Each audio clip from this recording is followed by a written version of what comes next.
morning, Lucy. Good morning, Wiaan. Thank you so much for the opportunity. No worries. Wiaan, you made your debut in 2019, and then there was a little bit of a lull. And over the last 18 to 24 months, you've put in a lot of hard work. We've seen it, and you've got a consistent run in the team now.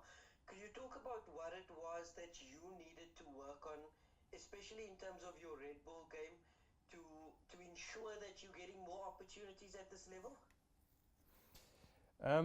How's it, Amir? I think the to put it, the basics are I had to work on a lot of mental stuff.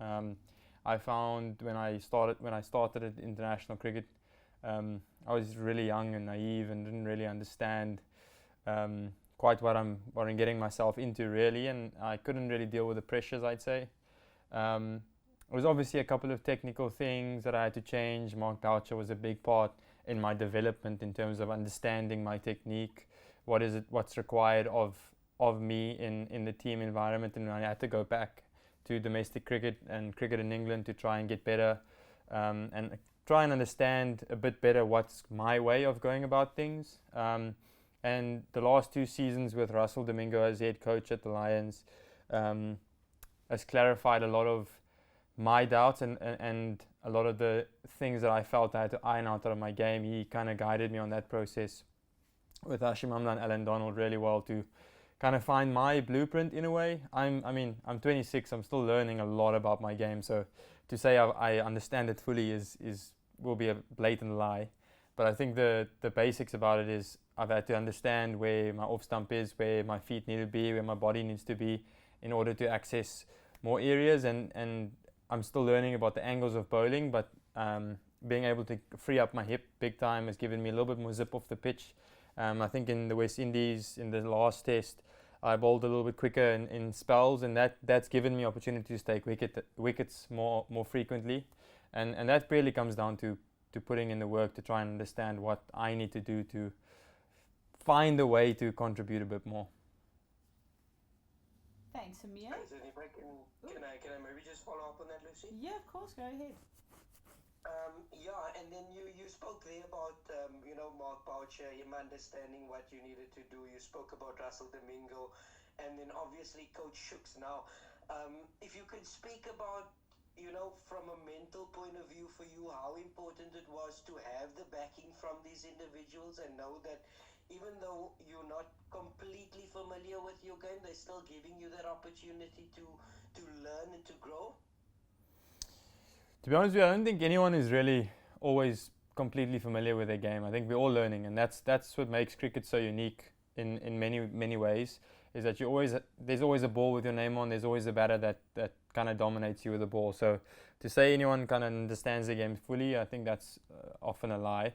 But what these coaches have identified in me is that when I'm positive and when I'm free mentally wise, and I'm not worried about surviving and getting out, that's when I get into my best positions. So it's a lot less, I guess, technically, because I mean, on the day, really depends on who's performing at their best on the day. So you can get a good ball, and I can really play well on the day. But generally, it comes down to what do I have to do to get into my best positions, and that's where the mental side has played a big role.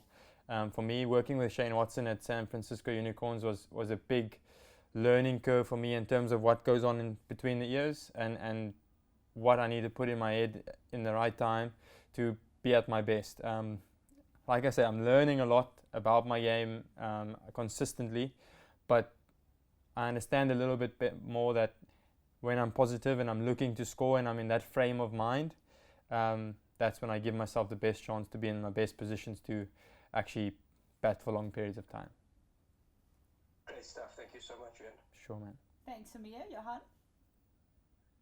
Wiaan, last time we spoke shortly after COVID, at one stage you were told you won't bowl again because of your back and hip problems. Are those niggles and problems, are they gone away? Are they totally gone, or do you still look after them? I was hoping no one ever reminds me of those times. No, I'm just joking.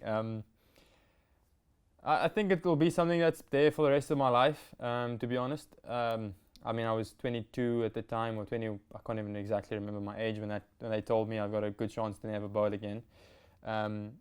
but it's been consistent hard work to try and limit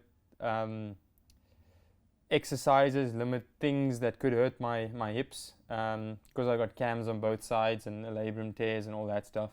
So there's certain movements that are just going to be tricky for me and that could risk inflammation in the body, and I just have to try and stay away from that as long as I can. At the moment I'm 26. Everyone calls me the old man. I walk around with a little bit of a limp, but that's been me since I was 14 years old, so that's never going to change. It's not that I'm injured or anything like that. It's just simply because I've got cams and I have to manage it as well as I can.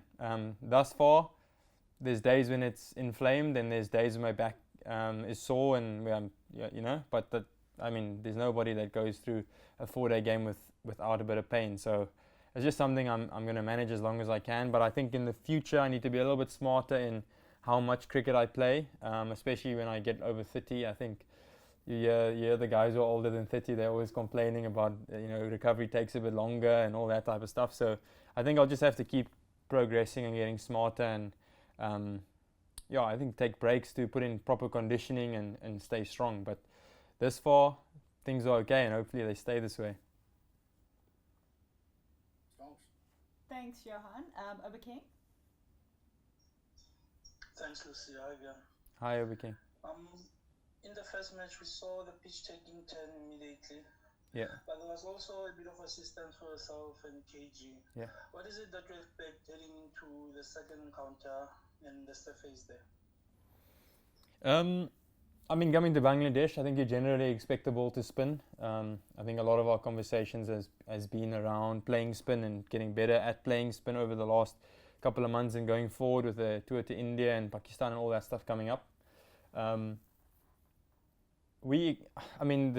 Statistically, it's a higher scoring ground than Dhaka, Chittagong, which means that it's a little bit flatter. There might be a little bit less spin, a little bit less bounce. Judging on the nets that we had today, there was a little bit of bounce in the wicket. There wasn't a lot of nip that there was in Dhaka, but I think that was because of the moisture in the air and all that stuff. So I think generally, if you look at purely on stats, it shouldn't spin as much as it did in Dhaka. But you never know. They also want to win a test match, and they know that when the ball's spinning, they're at their best. So I think generally you kind of expect the home team to create conditions or a pitch that suits them. But yeah, I also don't think it's something we should be scared of, because we played really well in the first test and guys have prepped really, really well to try and deal with whatever is thrown our way. As we all know, cricket doesn't always work like that, but I think generally going into tomorrow, we expect, not tomorrow, day after, we expect a pretty good wicket. And that's going to be an even battle for bat and ball. Thanks, Oberking. Sorry. Oh no, go ahead if you have a follow-up. I was just adding on what you just said now about the confidence of playing spin, because heading into the series, there was a lot said about spin. Yeah. However, I felt like for most part of the match, the team applied themselves quite well in terms of playing spin. Yeah. So confidence-wise, how important was that, especially heading to the second match, and perhaps maybe having some unpredictability of what the surface might offer, or how they might prepare the pitch?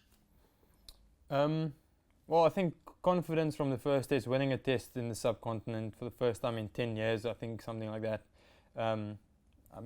If we're not confident now, I don't think we'll ever be confident in the sub in terms of purely based on results.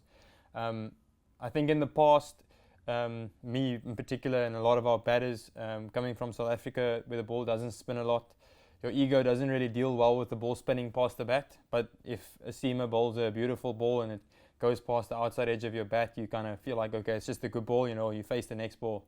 So it's almost the mindset change is a big reason. I think a lot of our guys played spin a little bit better, and that's been a lot of our discussions as a batting unit, is that if the ball spins past the outside edge of your bat, or like really spins down leg, or whatever the case may be, that you kind of deal with it for that ball, and it's not something that you should start doubting yourself about or doubting your game plan. It's just a good ball, just like a outswinger or a ball that nips away would be, and that's given, I think, a lot of our batters confidence in our game plan, which I think in the first test we applied ourselves better because we kind of stuck to our game plan. If you look at someone like Kyle Verreynne, he stuck to his game plan consistently throughout the innings, playing spin the same way, consistently, whether it's a new ball or the old ball, and that really worked for him. And I think going into the next game, we're going to have to assess what the conditions are saying and what, or is it spinning, is it not spinning, is it a bit quicker, is it hard to sweep, whatever the case may be,